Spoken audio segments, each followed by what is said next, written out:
Hello, in this video I'll show you the location of the relay for the ignition main circuits on the BMW E60.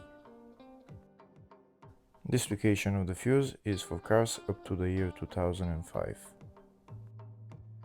Before I show you the location of the fuses, first I'll show you the location of all the main fuse boxes on this BMW E60. There is one fuse box here in the engine bay area. It's located just underneath the cabin filter. You need to remove the cabin filter, you need to remove this plastic cover as well, and then you need to remove the fuse box cover, which is held by those bolts. This is the engine bay 1 fuse box. Next I'll show you the location of the fuse box in the fascia. This is the fascia fuse box, just in the glove box. You need to pull down the glove box.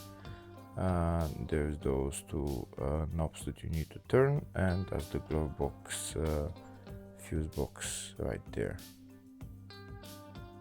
There's another main fuse box for this car, and it's located in the load area. You need to remove this panel, and that's the fuse box right there. That's the load area fuse box.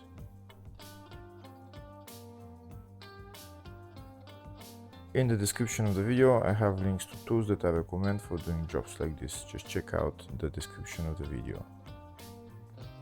Next I'll show you a diagram of all the fuse boxes for this BMW E60 up to year 2005. That's the engine bay fuse box that I showed you, the fascia fuse box which is in the glove box, and the load area fuse box which is in the load area, and then load area 2 fuse box which is on the battery.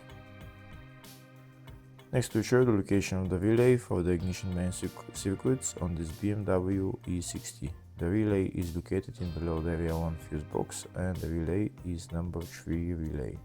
Hopefully the video was helpful. Please like and comment on the video and subscribe to the channel. Thank you.